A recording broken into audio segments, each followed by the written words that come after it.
Morning glory, evening grace, America. I'm Hugh Hewitt, special guest on this Thursday morning, Ambassador Rahm Emanuel, most recently ambassador to Japan. Before that, of course, two-term mayor of Chicago. Before that, chief of staff to President Obama. Before that, longtime member of Congress. Before that, political director in the Clinton White House. Basically, done everything, including being an investment banker. And I'm very glad to have you join me, Mr. Ambassador. Where do I find you today? In Montana. Ah, good place to relax. Before I get to the serious stuff, I want to ask what your reaction was when you learned a new pope was from Chicago. Well, as all good Jewish boys, I was proud to know that his mother was a fan of the Chicago Cubs. Oh, but he's a White Sox fan. That's my point. Like his mother is the most important in that process. Oh, I get it. On a serious note, I actually was communicating this week with Cardinal Supich, who's on his way to Hiroshima. He's from Chicago, obviously, on his way. And we were talking, and I was talking about the Pope and how much hope and how much pride the people of the city of Chicago have in a hometown kid that's done well. Yeah, I'm pretty excited. I'm Roman Catholic. I'm just a little bit younger than he is. I want to know what's in his album collection. Did he watch Laugh In? I just want to know the cultural stuff, right? So if you see him, tell him he's got an interview over here. Serious stuff. What is the number one external existential threat to the United States? Well, you say that. I would say external, I actually think is internal.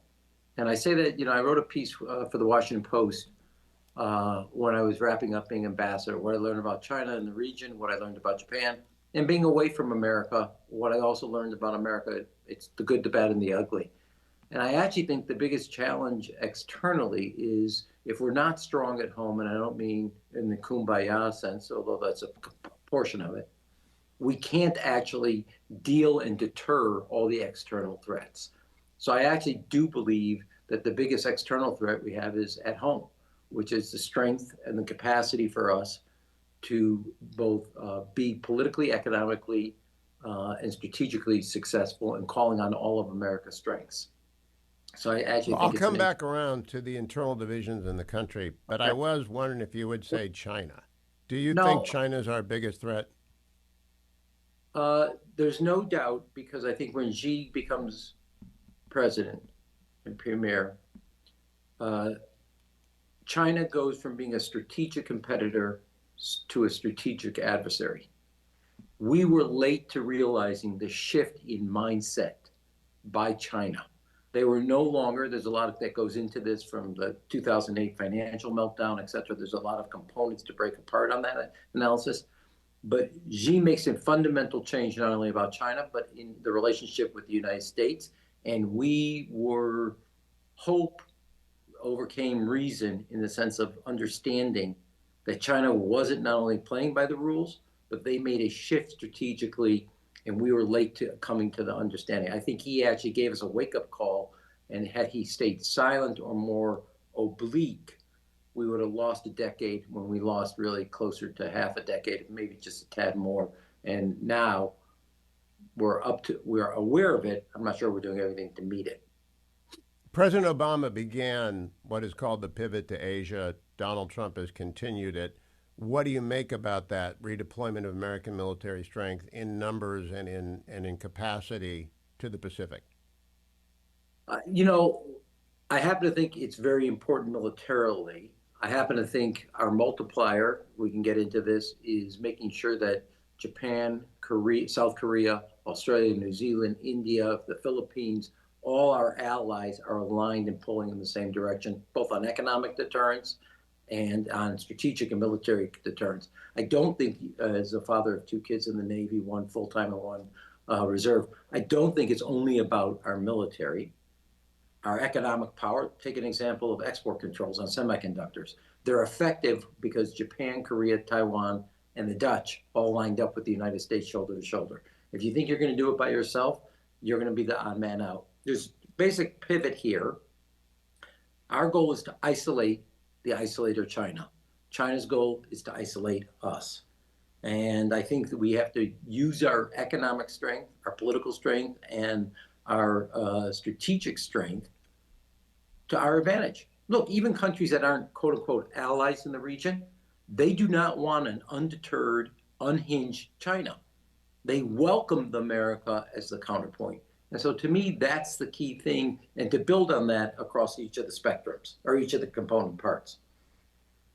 Well, I love the fact you got kids in the Navy. I had a son in the Navy who passed in the hallway with your son in naval Oh, intelligence. He just retired about 6 months ago.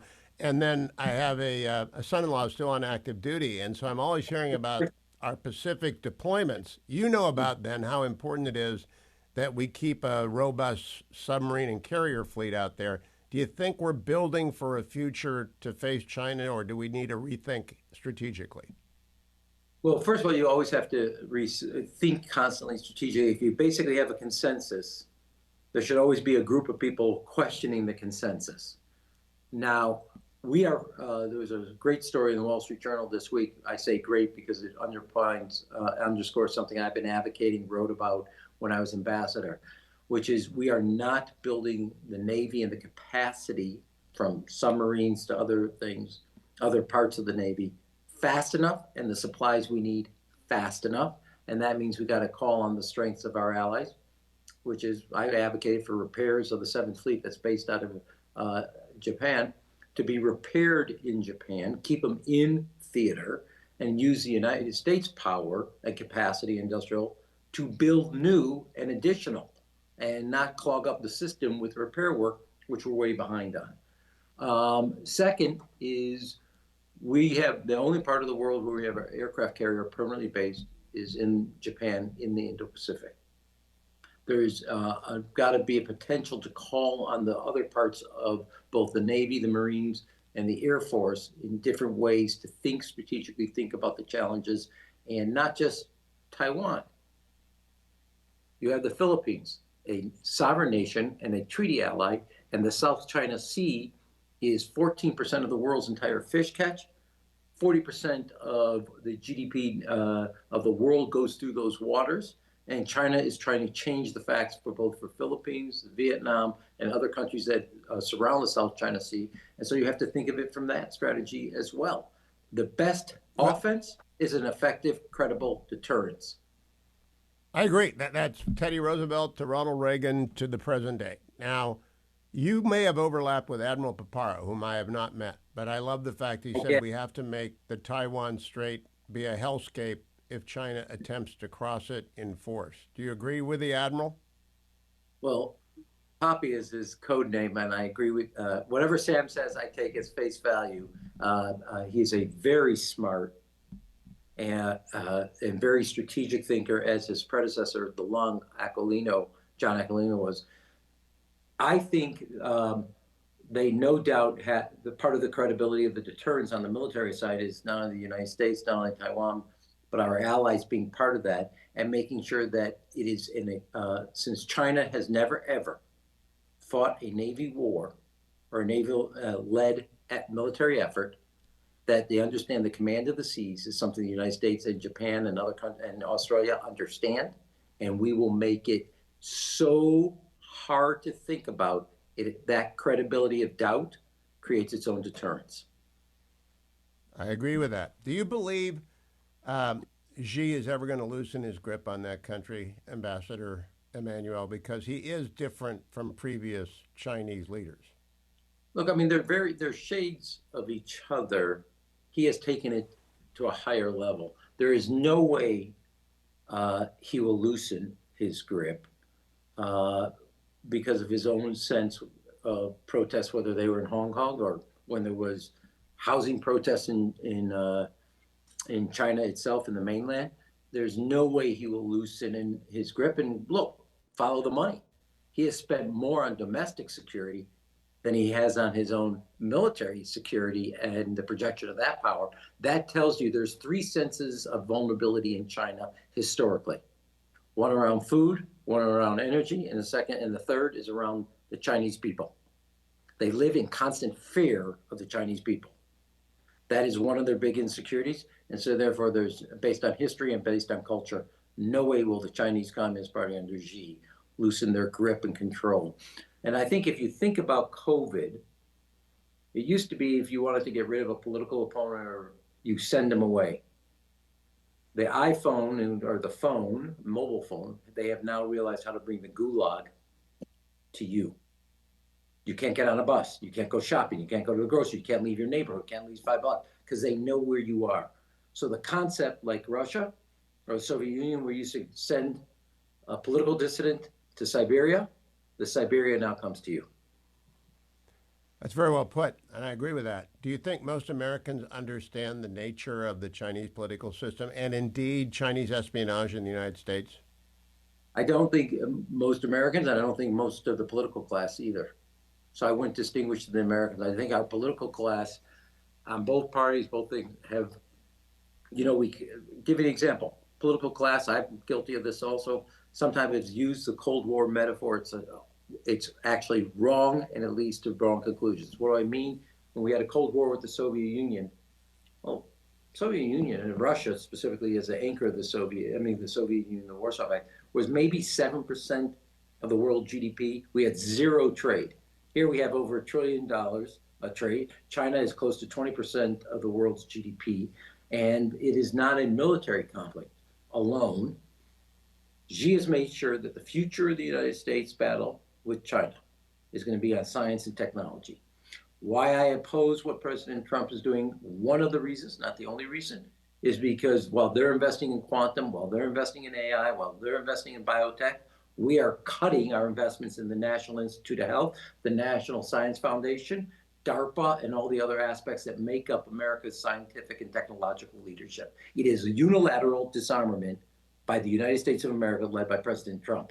That is the war that Xi is getting ready for. And we need to play to our strengths in the scientific and technological area. And we are not doing it with the university's system and college system that the United States has built up post-World War II. Oh, Mr. Ambassador, up front, I tell people interviews are not debates, so I just want to hear your answers and I won't debate you on them. But on that point, we are also falling behind in the AI race because we don't have enough of an electrical base. We don't have enough power in the United States, and renewables don't provide it. They're uncertain. Do we need small modular reactors? Yeah. We can have a debate. This is I thought this was going to be like a Jewish home for dinner. We're going to scream at each other. That's how we debate with each other. But go ahead. Okay, well, tell me about nuclear reactors. Are you in favor of them? Yeah, I mean, look, I'm in favor of. I was an advocate when I was ambassador to Japan for Japan expanding their opening the closed nuclear facilities post Fukushima. I want the United States to be a leader in what is called the small medium reactor SMR field. There's about 7 companies from NuScale to the one the Hitachi, GE to the Westinghouse, and now I'm getting into a problem because I'm starting to name and I shouldn't leave any off. So Bill Gates has a great company out in Wyoming that's starting a plant. There's a story today about a new thing in Idaho. So my view is we should let 1,000 flowers bloom, test which technology works. I happen to think if you look around the corner, what's going to happen, which will be different, is the industrial large users will come off the grid and become self-sufficient. The rest of the grid system will go to a consumer retail-based type of energy. And the SMR as a piece of the solution, not only for climate change, but for energy independence, will be a key component. I disagree with you in that sense that the renewables will be a strong component, but what they need is the battery storage, which America is also a leader in, and the capacity to keep that retail energy independent electrical system working. And then the biggest thing, which is a win-win for the United States, which is redoing the electric grid to support this type of investment. And that means training men and women to be Illinois International Brotherhood of Electrical Workers, because we are short workers to build the grid system, which is one of the linchpins. And this gets to your first question. If we don't invest in America's electrical grid, not that I don't care about China, but that's like a domestic internal piece that will hold America back from its great leadership and potential.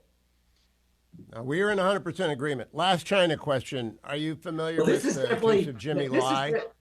this is definitely not a Jewish meal for an agreement. So I just want to start No, that right there. I'll get to it. We'll get to that stuff. But are you familiar with Jimmy Lai and solitary confinement in Hong Kong Yes. because Yeah. Xi is afraid of him?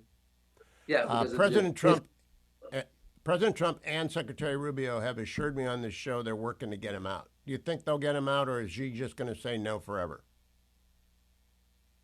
look, this is I would say, an uneducated guess. They will get him out, but the price is going to be one that's going to be painful. And like in everything of governing, you got a list of about 100 things. Is it number 99 or is it number 9? What are the pieces? Where does getting him out sit against fentanyl, against industrial, against chips, against Taiwan? So the list is long, and I can't speak to the administration's. Where does you tell me where that they put his freedom on their list of musts, and where does it rank? And I'll tell you whether I'm optimistic or pessimist. They tell me it's near the top, but that's a vague assurance. Let's move on. But you're right. Yeah. It depends on where it is on the list. Definitely not the Jewish dinner. Let's get there.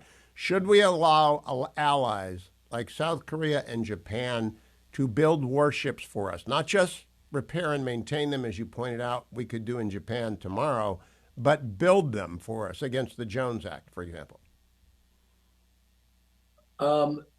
Yes, and but before I get my hate mail, let me fill out the yes part. Yeah, you're going to. Yeah, you could find a way that the United States and Japan, where I'm more familiar, Japan builds the hull, and the United States then brings the hull to the United States and customizes the Aegis class, and Japan does their own Aegis their way. But the hull production, which would allow you to multiply the production of the Aegis, I'm just using that as one example, could be a joint project. I actually think one of the things you could do with Japan is we will do more of the Seventh Fleet maintenance there, but we need Mitsubishi or Kawasaki to purchase one of the shipyards in the United States and open up a shipyard here and start the production, because their capability of on time and on budget versus the United States is junior varsity versus NBA. So why is that, Ambassador? Look, I mean, I wrote about this, so I want to give a point out to something. The United States were all responsible for both parties, both political class and commercial class, for allowing our military industrial capacity to shrivel over the years post-Cold War. We overshot the runway from 55 companies to 5 big ones. We didn't get efficiency. We got rewarding, over budget, and behind schedule. No other business professional, besides the military industrial complexes of the United States, have we rewarded year in and year out failure. So in my view, we've talked about it. Ban for 7 years all corporate stock buyback until they fix on time and on budget. And Japan does that. I went personally with Del Toro, the former Secretary of Navy, to see Mitsubishi production, their capacity. They could tell you 3 years from now which screw will be put in which base on what hour of the Tuesday of the 3rd week of November. And they've never been behind budget or behind schedule in the way that the United States has. Nowhere close. Now, there's a lot of cultural pieces. And so my view, you need to take a 2x4 to the corporate suite. And I'll give you 2 examples. And I wrote about this in Bloomberg. Raytheon and Lockheed in the last 3 years did $19 billion in stock buybacks and collectively $4 billion in new production and capital expenditure. 19 versus 4, and you and I have spent the first 15 minutes talking about China, which is a naval and aerial and missile theater versus a land theater in Europe. And nobody's going to say, time out, we're not ready for the Taiwan Straits or the South China Sea. They're investing in their potential and where they think the conflict's going to be. We are hamstrung by a broken system that we have rewarded the worst behaviors. And there's only one way to do it: cold turkey it. You want to focus the corporation and the leadership of those corporations in fixing what is broken. Don't talk to me. Oh, we need more certainty. Budgets for defenses are going up. That you know. No corporate stock buyback to enrich the CEOs in the corporate suite until you fix this problem for the American people. And that will wake them up. Music to my ears. Now, do you think carriers, and this is important if you ever decide to run for and are successful being president, do you think carriers are on the edge of becoming obsolete over the next 20 to 25 years and we're going to be a submersible Navy? All right, I'm going to give you, I've actually crazily started to read about this and educate. I actually think the short answer is no, but I would expand what carriers are. And what I mean by that is we have the potential now for both unmanned and other type of drone capacity to take off vertically. So you could take a barge, put 5 of those capacities on a barge, and that becomes an aircraft carrier. So you have to change your concept. And here's what I'm thinking about. You can now have 50 aircraft carriers in the South China Sea or in the Indo-Pacific theater, not just the Ronald Reagan, not just the George Washington, not just the Abraham Lincoln when they're there. Massively expand your aircraft carriers, and that goes to America's strength, and all of a sudden makes China's investments more vulnerable and more weak. Because if you don't give them a singular target, but massively expand what the target is and massively expand what an aircraft carrier is for the 21st century, you just have rethought and used and played to America's strengths, China's vulnerability, and our capacity to change the asymmetrical warfare today. You just spent 4 years in Japan that is transitioning from post-World War II Japan to, what's that? I said, don't you want to disagree? We agree. Absolutely. And I've got carrier people in the family, and they tell me I'm a little bit, we need the big ones, and I understand that, but they're going to be like battleships in World War II before long in the age of hypersonic missiles. I want to know what you saw in the Japan attitude. Have the Japanese embraced their need to be a war-fighting nation again? So I'm sensitive to the Japanese public. So what I would say is they absolutely understand the world is different today. They absolutely understand that they have a role to play in meeting that challenge. And they have gone from a pacifist to investment in the deterrence. Do I say go into a militaristic based on history, et cetera, and the post-World War II culture? No. But they're going from the 9th defense budget in the world, the 9th largest, to the 3rd largest defense budget. And they're acquiring capabilities, like counter-strike capabilities, that nobody would have thought of on those two things. And that goes to Prime Minister Kishida, the leaders of the LDP. But that consensus is actually shared by the entire country, mainly because of knowing that they can't just rely on the United States. And they also have a lot of security concerns about what China's doing, not just in China, but how they are also starting to do things around the Senkaku Islands, around the Okinawa Island chains, and in and around the Sea of Japan that they have never done before. So Japan understands world's different, got to change. Now, about Taiwan, Admiral Montgomery comes on this program a lot, retired Navy, 2-star. He does a lot of work with Taiwan. They have ordered a lot of weapons from the United States. They can't get approved by DOD and state. Can you fix that if you were president? Do you think you could accelerate getting Taiwan what Taiwan needs to defend itself primarily, even with our help? Look, I mean, Mr. Montgomery is much smarter than I am about what Taiwan needs, but I think if I read it correctly, I think they're like $12 billion or $15 billion. We're behind on meeting their orders. Correct. All right. So can you fix it?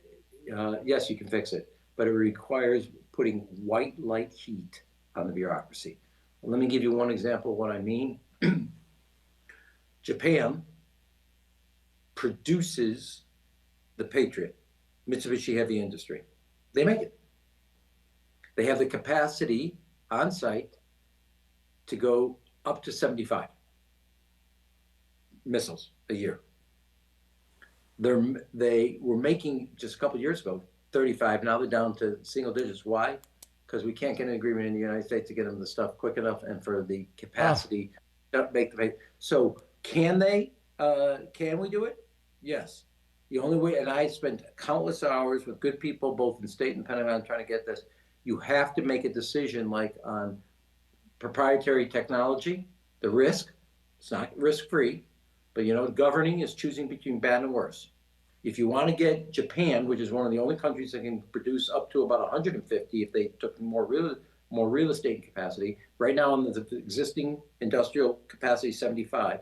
If you want that, you either decide that we're going to stay at 75 or we're going to go bigger, but we're going to make a different decision on the licensing of other type of technology. And you just got to make that decision. And that requires somebody sitting there and rather than committee looking at the same facts year in and year out, we are going to make a call here. Either we're going to get to Agreed. X number, 1,000. We're going to find something to disagree on pretty soon. Don't worry, we will. Let me ask you this. This is the domestic. I'm going to get there, but I got to do I always do national security on presidential debates, so I'm doing it with you. We have a triad. Which leg of the triad needs modernization first, fastest, regardless of cost? I know this is not usual for somebody who has spent his time on national. I haven't read a lot on that particular question, so this would be an uneducated guess. Given the capacity of America's Air Force, I would say to keep the modernization of get the Air Force piece of that because of the globe, get that modernized first. But that's a really bad. You're wrong. It's the Columbia class. We need the boomers. They can't be found, but we can go back to that. I want to switch to Israel. Seriously, if you have something to read on that, I'd be very eager to get it. I will get it to you. Now, Israel. Today, the cabinet is meeting. Indeed, they're meeting as we speak about whether or not to occupy all of Gaza. It is allegedly, reported in the Times of Israel, the prime minister's plan to occupy all of Gaza, beginning with Gaza City, and then to turn over a conquered Gaza free of Hamas to Arab troops. What do you make of that proposed decision as it's being reported? I think this is, I would listen to the head of the IDF, the Israel Defense Forces, of the consequences of what you have to do. This is, in the way I look at this is a byproduct of Prime Minister Netanyahu's refusal to have a day after plan starting 18 months ago. Now, if you look at the situation today, Israel has militarily succeeded and failed politically and strategically, and that sits at the Prime Minister's front door. Hamas, on the other side, has succeeded politically beyond what they expected and failed miserably militarily. They're mirror opposite of each other's. I will try to control myself here because I think the prime minister, if you look at historically, and we have we have a long history going back to 2009 when he called me publicly as when I was President Obama's chief of staff, a self-hating Jew, publicly. So you get along. Yeah, well, he has failed miserably in the responsibilities of thinking through politically and strategically the opportunities that Israel has achieved militarily. Look, my middle name is Israel. My father fought in the Irgun, fought in the War of Independence. Never has Israel been more secure militarily from the days when Ben Gurion led the Horah at Dizengoff Circle, when they were declared a state. They're incredibly secure strategically, militarily, and they're unbelievably politically and internationally more vulnerable than they've ever been. And it's on the doorstep of this prime minister because he refuses to make the tough political decisions because of his own sense of being held hostage by a cabinet that is divorced from political and strategic reality. The Israeli Defense Force has done, as we've seen over the last 2 years, having fumbled on October 7th and 8th and 9th, has incredibly reestablished not only Israel's military superiority, it's the credibility of its deterrence for future efforts, have done things that nobody thought could be done, both in Beirut, rather in southern Lebanon, in Syria, in Iran, and even in Gaza. But there has been an absolute absence of political leadership. And to literally since March 18th, when the last ceasefire ended, 50 plus Israeli soldiers have died for what? Military advantage. The highest suicide rate by reservists in Israel's military history. And those poor men and women, hostages are still underground in those tunnels with no greater strategic effort. And Israel now, rather than isolating Hamas, has isolated itself. And this, now, you've seen the pictures of those hostages. You've seen the videos. They will die unless the IDF gets them out. They will die. They're going to starve to death. Should the IDF take the risk involved in going after them, and that means into parts of Gaza they've never gone before for fear of the hostages being executed? The one thing I know about, as I said earlier, that I know about governing is choosing between bad and worse. I don't have all the information. What are the risks to the civilians? What are the risks to the soldiers going after them? What are the risks that they decide in the tunnels? Are they kept together? Are they kept separate in different parts? Israel has intelligence. I don't have that intelligence. I couldn't even give you a third-grade answer to that because that's a question. That's a legitimate question that I would be guessing without a series of pieces of information over time. But I want to say one thing.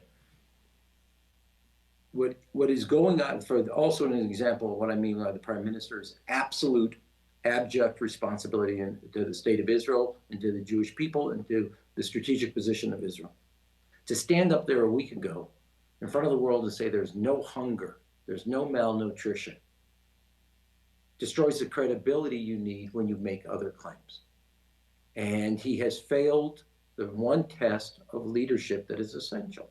He failed the security of the state of Israel, and he failed to invest and take advantage of what military success does, which means it creates a void, an opening for political strategic chess moves.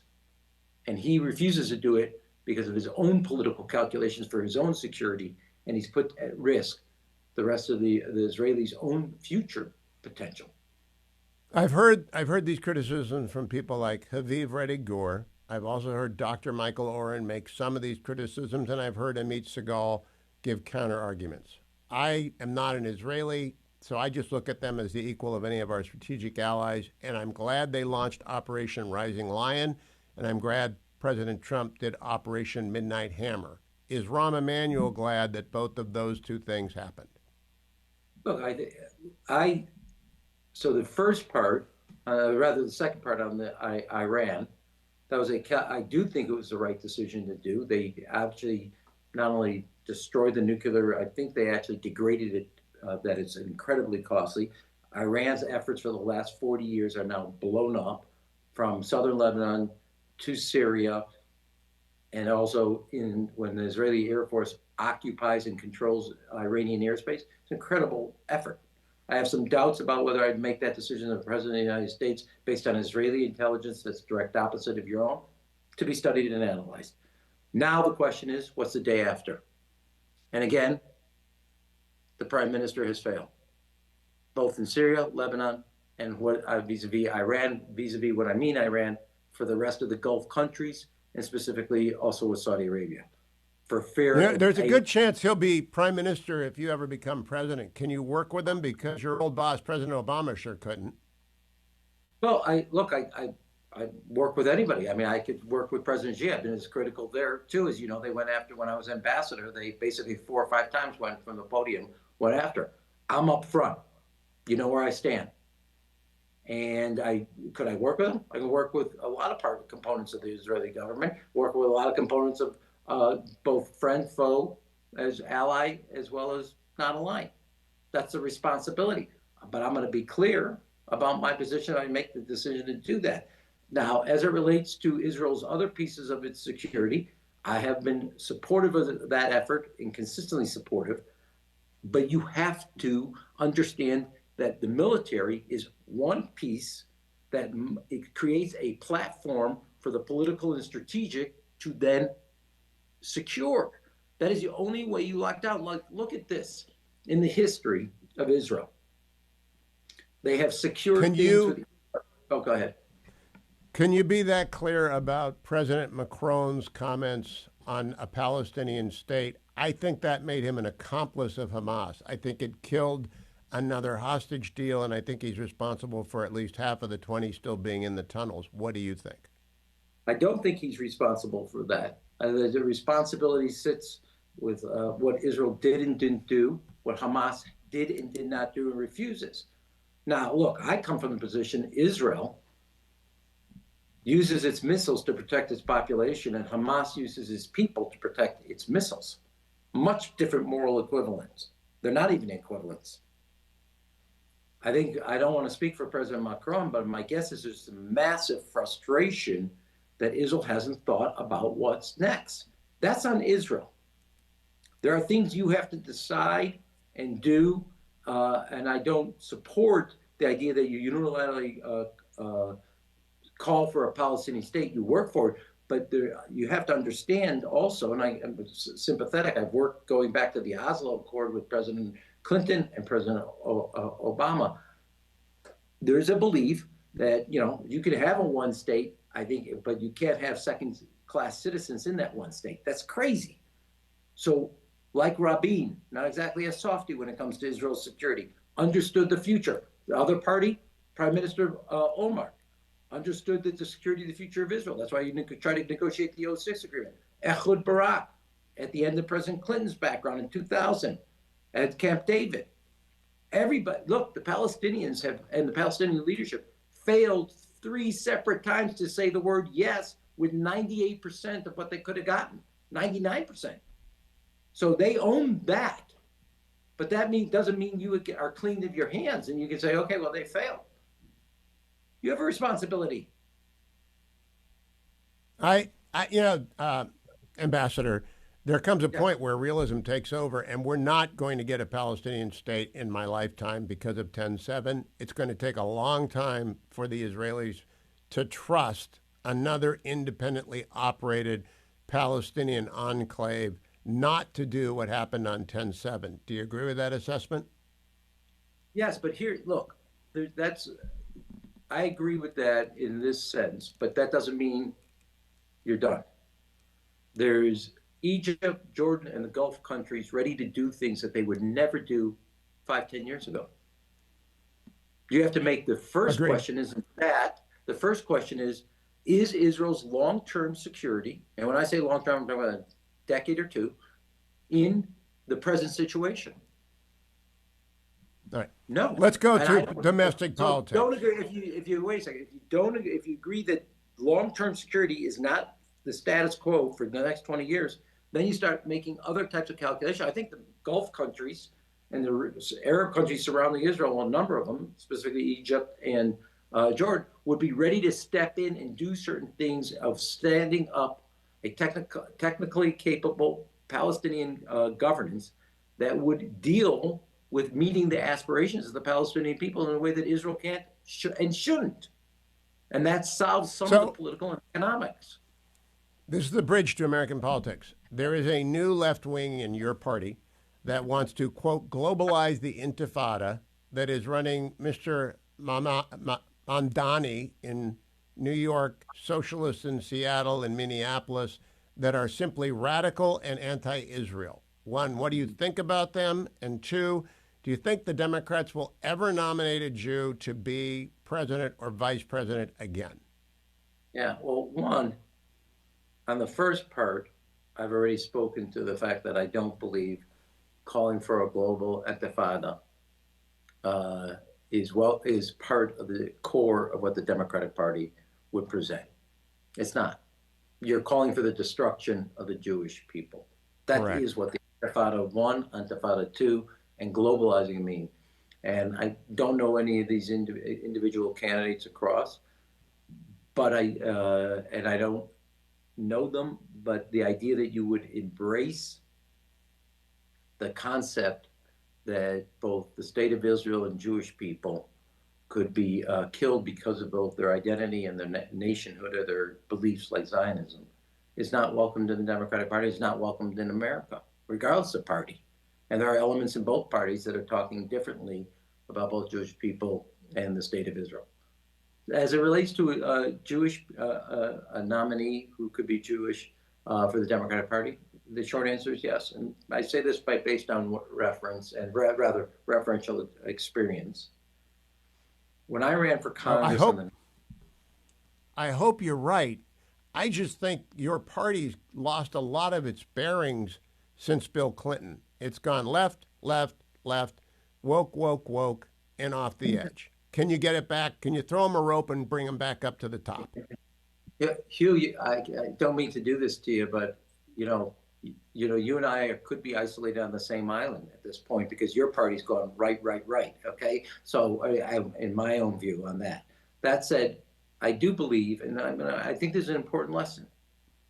The prior members that were elected from the north side of the city of Chicago were Dan Rostenkowski, Frank Annunzio, Roman Pyczynski, Rob Blagojevich, Mike Flanagan, and along comes Rahm Emanuel, where the Jewish community represent only 3% of that district. Same thing as when I ran for the mayor of the city of Chicago. I don't want to extrapolate more from that, but that's also take Governor Shapiro in Pennsylvania.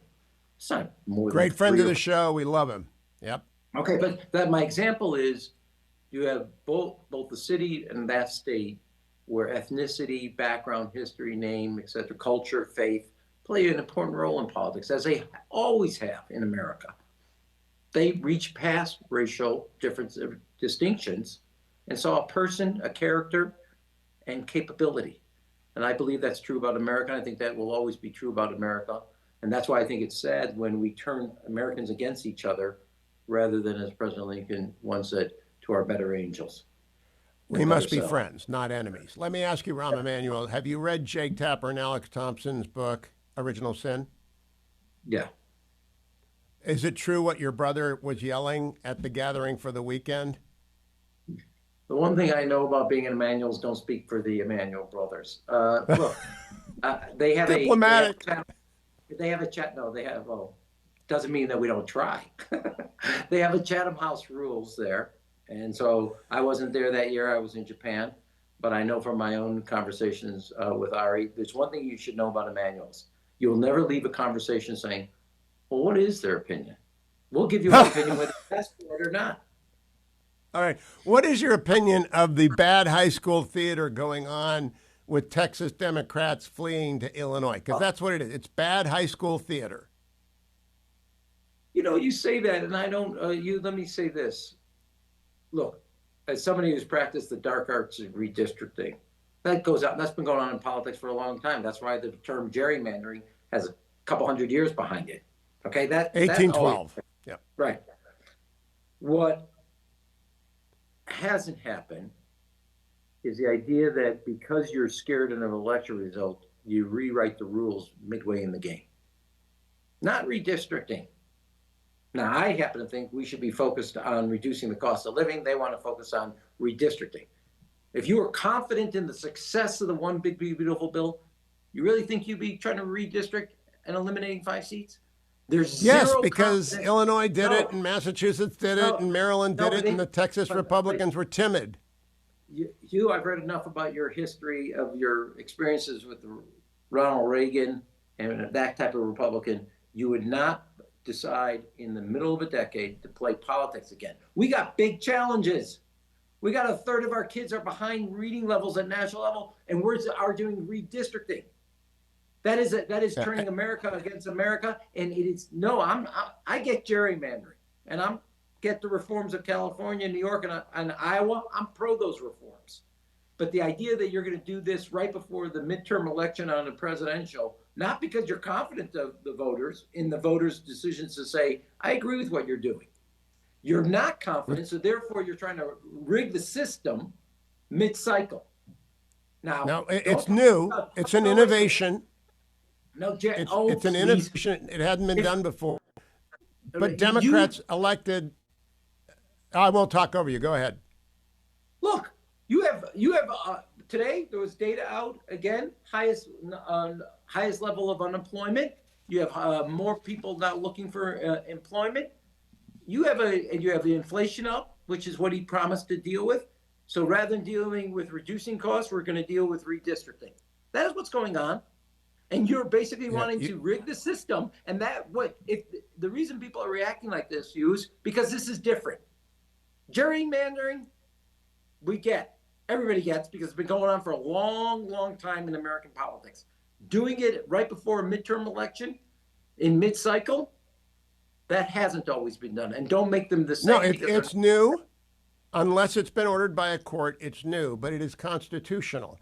What was new with the Democrats is these, quote, independent commissions, which, like in California, were actually facades for Democrat takeover. And in Illinois, your state, you are the most ruthless redistricting state there is. And I think everyone agrees Illinois has got the most ridiculous map. So Republicans are playing catch up, but I don't believe because we were slow out of the gate that we shouldn't sprint to catch up and do what the Democrats do. you first of all, you should have done Texas did redistricting. Badly. Well, that's on them. And if you want to, if It you is. think this, let me ask you a question. Let's flip this. With all the things that we got to deal with in the United States, do you think this is where our energy should be? You really believe that? It is where one of them is because we will go backwards with the Democratic legislature. Oh, I We will actually go think, backwards with the Democratic and here's my proof. but here, In you, the Senate, for the first time in history, not Yeah. one nominee received unanimous consent in the first 6 months of a term of a president because Chuck Schumer would not allow one. So there are new rules all the time. Harry Reid broke the rule on filibuster with the nuclear You option. do it. There are always innovations. Your You side it. usually starts it. Okay, it. Well, first of all, both parties are guilty about us starting something. You started your pedigree is under Ronald Reagan. He did okay with Actually, it's under Richard Nixon. Okay. I worked for him Well, right out of college in 1978, so it's with Nixon. I'm He was in actually- exile in San Clemente. I'm actually helping you on your biography, but you won't take it. I will tell you. I knew where it started. I was actually giving you kind of the maturity of coming to the Reagan mold of the Republican Party. All I'm going to say to you right now, he worked with Tip O'Neill and saved Social Security. They had big fights. He then worked, starting in 1986, with a Democratic Senate and House.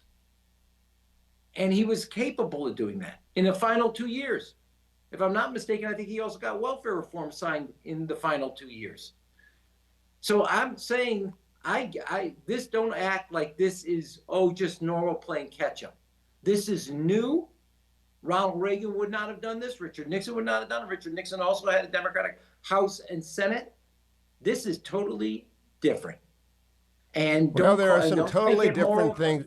It's not. Let me give you a totally different thing. You're familiar with the Pod Bros, right? You listen to podcasts, you listen to the Pod Bros. Do you know that in their most recent sit down, they said table stakes for a Democratic nominee in 2028 is the cutoff of military assistance to Israel? Do you think that's table stakes for people who want to be president? No. And if not, we'll have a debate about it. I think. What do you think of the Ben Rhodes wing of your foreign policy establishment? He's the guy who went to Fidel Castro's funeral on his own dime. Well, look, let me say one thing why you wouldn't want to cut off military assistance. I was in the room with President Obama when the receipt capital for the Iron Dome that produced the missile shield and protection shield that we saw capable since October 7th, 2023. And the United States has access to that technology in our own capacity. And the military theater is changing dramatically. And so the assistance is not a one-way street. It's also a two-way street. And we have new challenges. Look, by way of example, Israel's developing a laser for dealing with drones, and that's much more energy efficient and cost efficient. The United States will be a beneficiary of that. And so I don't think, when you think about, we're going to cut off Israel, You may be, to use the old phrase, cutting off your nose to spite your face. So I just I think, agree with that. Now, we're go ahead. running low on time, so I want to get three questions in 6 minutes, Mr. Ambassador. One, And I will give you should four. I have great sympathy for parents and children who struggle with gender dysphoria. I don't talk about it on the air very much because of that, but I'm adamant that boys ought not to play girls' sports and men women's sports. Do you agree with me, or do you agree with the activists in your party who think it's a litmus test? No, I don't think boys should be playing in girls' sports. Because as somebody that kind of kicked this issue up, not that, but specifically the issue of rather gender identity, I said that before there's too much emphasis on bathroom access and locker room access and not enough about classroom excellence. And the question we should be focused on, and as somebody, as a mayor who signed ordinance into law as it relates to bathroom access and accessibility, I do believe in being sensitive, but I'm very sensitive about the fact that 30 kids don't know what a pronoun is and can't tell you. And our kids are behind on math and reading in a way that they haven't been for 3 decades. And that means we have to focus on the priorities of making sure every child is educated and capable of meeting their potential and their future. And we've lost the focus. Now, I'm a little surprised. I keep getting this question. I understand it's a big question, but we don't seem to talk about what will we do on education. What's the roads on Mississippi showed us on reading, Alabama showed us on math, things that we need to do to invest to start turning around the future of not only our kids, our education, back to actually making gains on national and international standards. Now, Mr. Ambassador, the American Legislative Exchange Council follows school choice very closely. 17 states have adopted a good, robust school choice program. They are succeeding better than the states that have not. Do you support universal school choice? And by the way, in the One Big Beautiful Bill, there's a $1,700 tax credit authored by Ted Cruz for parents or anyone who want to give $1,700 to a scholarship granting, private school supporting organization. What do you think of that? Look, I've said this a long time ago. We're having a debate where it's not about this public school versus that charter or this public private. I'm for a debate about excellence versus mediocrity, not about brands. I have both open schools that were succeeding and expanded them, and shuttered schools or gave them warnings and resources, either get better or not. I'm both traditional public and charter. So to me, the real debate should be what meets excellence, not mediocrity, and reward and getting and rewarding both not only the excellence but not the mediocrity. Now, as it relates to and also one that allowed kids out of parochial schools that were in Chicago that were poor to come into our community college for free. I said, they're kids of Chicago. I didn't care where they went. Their parents went to X high school. They were big shoulder children from Catholic schools. They were poor. We're going to invite, we started the first city ever. Be average, you get free community college. Books, Right. transportation, and tuition. To me, that was, Penultimate question. Penultimate question. President Biden threw open the border. Between 5 and 10 million, maybe more people walked across. President Trump closed the border in 2 months. Why did Biden fail and Trump succeed? I mean, this is, well, one is because of the attitude and policies, somewhat resources. I think, you are also asking the person that for President Clinton designed Operation Gatekeeper in San Diego, Operation Safeguard. American people prefer order versus disorder. One, the border under President Biden took on the qualities and characters of disorder, and the American people issued judgment on that.